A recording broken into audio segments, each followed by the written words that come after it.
உங்ககிட்ட ஒரு ரகசியம் சொல்லணும். என்ன ரகசியம் அப்படின்னா, சந்தோஷமா இருக்கிறது எப்படி? ரகசியத்தை இவ்வளவு சத்தமா சொல்லுவாங்க? ஆமா, எல்லாருக்கும் தெரிய வேண்டிய ரகசியம் அப்படின்னா கண்டிப்பா சத்தமா தான் சொல்லணும். மகாபாரதத்துல ஒரு கதை வரும். பாண்டவர்கள் குழந்தைங்களாக இருக்காங்க, அதே மாதிரிதான் கௌரவர்களும் எல்லாம் குழந்தைங்க. ஒரு ஆசிரமத்துல எல்லாம் விளையாடிட்டு இருக்கும்பொழுது அவங்களுக்குள்ள ஒரு சின்ன போட்டி வருது. என்ன போட்டி அப்படின்னு சொன்னா, கைய மடிக்காம கீழே ஒரு சொட்டு கூட சிந்தாம சாப்பிடணும் அப்படின்னு. கதை போகும்போது பார்த்திருப்பீங்க, கௌரவர்கள் தாங்களா முயற்சி எடுத்து கைய மடிக்காம எப்படி சாப்பிடுறதுன்னு முடியாம எல்லாம் கீழே விழுந்துற மாதிரியும், பாண்டவர்கள் தங்களுடைய கையை மடிக்காமையே ஒருத்தர் சாப்பாடு எடுத்து இன்னொருத்தருக்கு ஊட்டுற மாதிரியும், அப்படி ஒரு சொட்டு கூட கீழே சிந்தாம மத்தவங்க ஒருத்தருக்கு ஒருத்தர் ஊட்டி வெற்றி அடைஞ்சிடுற மாதிரியும் இந்த கதை.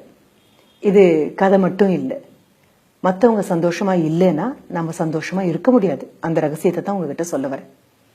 பக்கத்து வீட்லயோ, எதிர் வீட்லயோ, அடுத்த வீட்லயோ, பக்கத்து வீதியிலயோ, இல்ல நமக்கு அதிகம் அறிமுகம் இல்லாத என்னைக்கோ நாம பார்த்த ஒரு நபராக இருக்கலாம். இந்த யார் வீட்டுல எங்க வருத்தம் இருந்தாலும் உங்களால சந்தோஷமா இருக்க முடியாது. இப்ப வந்துட்டு போன பேரிடர் நமக்கு அதைத்தான் சொல்லிட்டு இருக்கு. பேரிடர் வராத போதும் அதுதான். சந்தோஷமா இருக்கணும் அப்படின்னா, எல்லோரும் இன்புற்றிருப்பதல்லால் வேறொன்றறியேன் பராபரமே.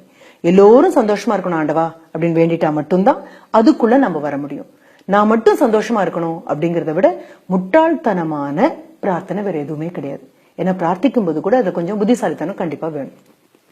ஒரு பேராசிரியர் வராரு, ஒரு 50 பேருக்கு எல்லாருமே வாழ்க்கையில் சந்தோஷமாக இருப்பது எப்படி அப்படிங்கிற ஒரு ஒர்க் ஷாப், ஒரு பணிமனை அது நடத்துறாங்க.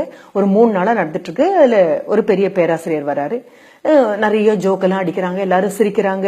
அப்புறம் உங்களுக்கு பிடித்த விஷயங்கள் எல்லாம் கற்பனை பண்ணிக்கோங்கன்னு சொல்றாங்க. உங்களுக்கு விருப்பமான உடை என்னன்னு கேக்குறாங்க, விருப்பமான நபர்கள் யாருன்னு சொல்றாங்க, விருப்பமான கனவுகள் என்னெல்லாம் கேக்குறாங்க.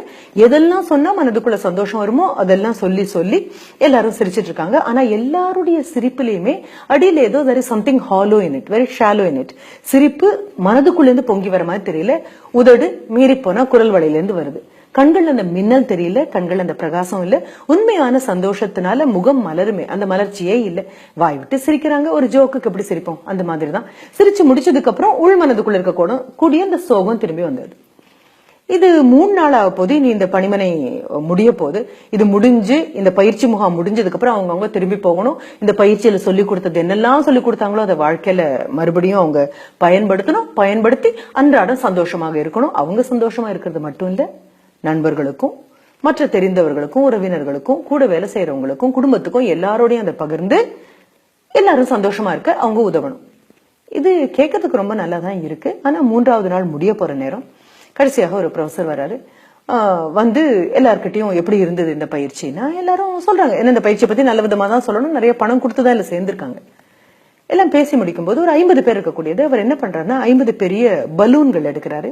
ஒரு மார்க்கர் பேனா எடுத்து ஒவ்வொருத்தருடைய பேரையும் அந்த பலூன்ல ஒவ்வொன்றையும் எழுதுறாரு.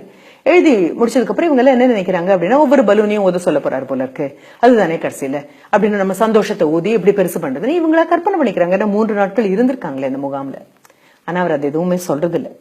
அவர் என்ன பண்றாரு அப்படின்னா, எல்லார்கிட்டையும் அவங்கவுங்க பேர் எழுதியிருக்கக்கூடிய நல்ல பளிச்சுன்னு தெளிவாகவே எழுதியிருக்கு. இல்ல பெரிய சைஸ் பலூன், அதனால பேரெல்லாம் அழிஞ்சு போறதுக்கோ இல்ல மார்க்கர் பேனால எழுதப்பட்டிருக்கக்கூடியது. என்ன பண்ணாரு அப்படின்னா எல்லாத்தையும் ஒன்னா கலந்தாரு. கலந்து இவங்க ஒரு 5 நிமிஷம் வெளியில ஒரு டீ குடிக்கிறதுக்கு இவங்க எல்லாம் போனாங்க. போயிட்டு திரும்பி வந்ததுக்கு அப்புறம் எல்லாத்தையும் ஒன்னா கலந்து விதவிதமான வண்ண வண்ண நிறங்கள் இருக்கக்கூடியது வண்ண வண்ணமான மார்க்கர் பேனால எழுதப்பட்டிருக்கு. நல்ல தெளிவாக it's all in big bold letters எழுதியிருக்கு. கலந்து போட்டாரு. போட்டு 50 பேரும் அவங்கவுங்களோட பலூனை சீக்கிரம் எடுங்க பாக்கலாம் அப்படின்னாங்க. ஒரே பாஞ்சு ஒருத்தர் எடுக்கிறாங்க. யாருக்கும் அவங்கவுங்க பேர் கிடைக்கவே மாட்டேங்குது. கடைசி ஒரு 5 நிமிஷம் ஆச்சு, 10 நிமிஷம் ஆச்சு, ஒருத்தருக்கும் அவங்க பலூன் கிடைக்கல. பலூன் எல்லாம் கீழே கிடைக்குது. மறுபடியும் அள்ளி அந்த டேபிள் இருக்கக்கூடிய டப்பால போடுறாங்க. எல்லாரும் ஒன்னா கையை விடுறாங்க, ஒன்னா எடுக்கிறாங்க, ஒருத்தர் உந்துறாங்க. ஒன்னும் காரியம் சரி வர நடக்கல. சிரிச்சுட்டே அவர் என்ன பண்றாரு, கொஞ்ச நேரம் இருங்க அப்படின்னு சொல்லிட்டு அவர் கையை உள்ள விட்டு கையில கிடைக்கக்கூடிய ஒரு 10 பலூன், அந்த 10 பலூனை ஒரு 10 பேர்கிட்ட கொடுக்குறாரு. அதே மாதிரி இந்த 50 குரூப்பா பிரிச்சு கையில கிடைச்ச ஒன்னையும் கொடுத்துட்டு என்ன சொல்றாருன்னா, அவங்கவுங்க கையில இருந்து என்ன பலூன் வந்திருக்கோ அதுல யார் பேர் எழுதியிருக்கோ அந்த பேரை படிச்சு அந்த நபருக்கு கொண்டு போய் கொடுங்க அப்படிங்கிறாரு. ஒரு 3 நிமிஷத்துக்குள்ள வேலை முடிஞ்சாச்சு. யார் யார் பேர், ஏன்னா என் கைக்கு வந்திருக்க போறது கண்டிப்பா என் பேர் இல்ல, ஏதோ ஒரு பேர் தான். அந்த பேரை படிச்ச உடனே அந்த 3 நாள் தான் உங்களுக்கு தெரியுமா ஒருத்தர் கொண்டு போய் அந்த பலூனை கொடுத்தாச்சு, முடிஞ்சது. அப்போ அந்த பேராசிரியர் சொல்றது அதுதான், யார் யாருக்கு என்னென்ன சொந்தமோ அதை கொண்டு போய் கொடுத்தா மட்டும்தான் உங்களுக்கு கிடைக்க வேண்டியது உங்களுக்கு கிடைக்கும். யார் பேரையோ கூப்பிட்டுட்டு நீங்க கொண்டு போய் கொடுத்தீங்க. அவங்க உங்க சந்தோஷத்தை அவங்க உங்ககிட்ட கொடுத்தீங்களா? உங்களுக்கு வர வேண்டிய சந்தோஷம் உங்களுக்கு வந்துருச்சு அப்படின்னு சொன்னாரு. அந்த முகாம் முடிஞ்சு திரும்பி வரும்போது அந்த 50 பேருக்கும் புரிந்தது ஒரே விஷயம்தான். என்ன, எனக்கு என்ன கிடைக்கும், எனக்கு என்ன கிடைக்கும் துரத்த ஆரம்பிச்சேன் அப்படின்னு சொன்னா கண்டிப்பாக எதுவும் கிடைக்க போறதில்லை. பல நேரங்களில் எதை துரத்தி போறோம்னு கூட தெரியாது. ஆனா யார் யாருக்கு போய் இது சேரணும் அப்படிங்கறதோட கொடுக்கற சுகம் புரிஞ்சுது அப்படின்னா, கொடுக்க ஆரம்பிச்சிட்டீங்க அப்படின்னா கண்டிப்பாக அந்த பொருள் ஒவ்வொன்றும் எங்கெங்க போயிட்டு இருக்கோ எல்லாருக்கும் அதது போய் சேர்ந்துருச்சு அப்படின்னா மறக்காம உங்களை நோக்கி உங்களுக்கு வர வேண்டியது வந்துடும். நம்ம ஊர்ல சாதாரணமாக ரோட்ல போகக்கூடிய பாட்டியோ தாத்தாவோ வயதுல பெரியவங்களோ சொல்லுவாங்க, ஊரார் பிள்ளைய ஊட்டி வளர்த்தா தம் பிள்ளை தானே வளரும் அப்படின்னு. கண்டிப்பாக அதுதான். நம்ம பிள்ளை தானே வளரணும் அப்படின்னா ஊரார் பிள்ளையை தேடி ஊட்டி கொடுத்துதான் ஆகணும். நம்ம ஊரார் பிள்ளைக்கு ஊட்டிட்டு இருக்கும்போது பயமே படாதீங்க, நம்ம பிள்ளைக்கு யாரோ ஊட்டிட்டு இருப்பாங்க. நம்மள என்ன பண்ணுவோம் தெரியுமா? பெரிய மழை வந்தாலோ இல்ல ஏதாவது பிரச்சனை வந்தாலோ பிள்ளைய பிடிச்சு வீட்டுக்குள்ள வச்சு கதவை சாத்திட்டு வெளியில போகாதே வெளியில போகாதே அப்படின்னு கத்துவோம்.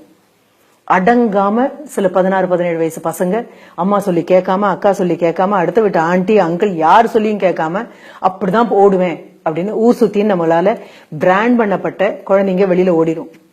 ஆனா அந்த குழந்தைங்க தான் முதல்ல ஓடி போய் அடுத்தவங்களுக்கு கையை கொடுத்து தூக்கி விடுற ஆட்களாக இருக்கும். அவங்க கையை கொடுத்து தூக்கி விடக்கூடிய அந்த பணி இருக்கு இல்லையா, ஏதோ ஒரு ஆண்டி, ஏதோ ஒரு அங்கிள், ஏதோ ஒரு அத்தை, ஏதோ ஒரு சித்தப்பா, ஏதோ ஒரு அண்ணா, ஏதோ ஒரு தங்க, அத்தனை பேருக்கும் அவங்க கை தூக்கி அங்க விட்டுட்டு இருப்பாங்க இல்லையா. அதே மாதிரி உங்க கையை பிடிச்சு தூக்கி விட ஒரு ஹெலிகாப்டர்ல உங்களை ஏத்தி விட்டுருக்கலாம், ஒரு போட்ல உங்களை ஏத்தி விட்டுருக்கலாம். உணவு கிடைக்குமா, நீங்க திரும்பின போது பொட்டலத்தை எங்கேயோ வீசாம உங்க கையில கொண்டு வந்து கொடுத்துருக்கலாம். சொல்லப்போனா உங்க கையில கொடுத்ததுக்கு அப்புறம் கொடுத்த நபருக்கு கூட சாப்பாடு இல்லாம போயிருக்கலாம். அடுத்தவனுடைய சந்தோஷத்து மேல அதிகம் அக்கறை காமிச்சு நகர்ந்த எல்லோருக்கும் தன்னை போல சந்தோஷம் அவங்கள நாடி வரும். சந்தோஷத்துக்கு மட்டும் இந்த ரொம்ப அழகான ஒரு குணம் இருக்கு. யாருக்கெல்லாம் கொடுக்குறீங்களோ கொடுத்து முடிச்சு திரும்பும் போது உங்க கை காலியா இருக்காது, உங்க கை ரொம்ப நிறைஞ்சிருக்கும். அன்புக்கு இந்த குணம் உண்டு. கொடுக்க கொடுக்க வளரக்கூடியது. அன்பத்தான் நம்ம சந்தோஷம்னு சொல்றோம், அன்பத்தான் அமைதின்னு சொல்றோம், அன்பத்தான் கருணைன்னு சொல்றோம், அன்பத்தான் மன நிம்மதின்னு சொல்றோம். கொடுத்து பாருங்க. அடுத்தவங்களை கூவி கூவி உங்களுடையது இது உங்களுடையது இதுன்னு கொடுத்து பாருங்க. பக்கத்து வீடு சந்தோஷமா இருக்கான்னு பாருங்க, அடுத்த வீடு சந்தோஷமா இருக்கான்னு பாருங்க, எதிர்த்த வீடு சந்தோஷமா இருக்கான்னு பாருங்க. இவங்க அத்தனை பேரையும் பார்த்துட்டு திரும்பி வரும்போது நீங்க சந்தோஷமா தான் வீட்டுக்குள்ள வருவீங்க. நீங்க சந்தோஷமா இருக்கணும்னு உங்க அடுத்த வீடும் பக்கத்து வீடும் ஏத்த வீடும் கண்டிப்பாக பெரிய பொறுப்பாக அதை நினைச்சு கவலைப்படும். இனி மத்தவங்க சந்தோஷமா இருக்காங்களா அப்படின்னு யோசிக்க ஆரம்பிக்கலாமா? ஆரம்பிச்சு இருக்கணும் இப்போ.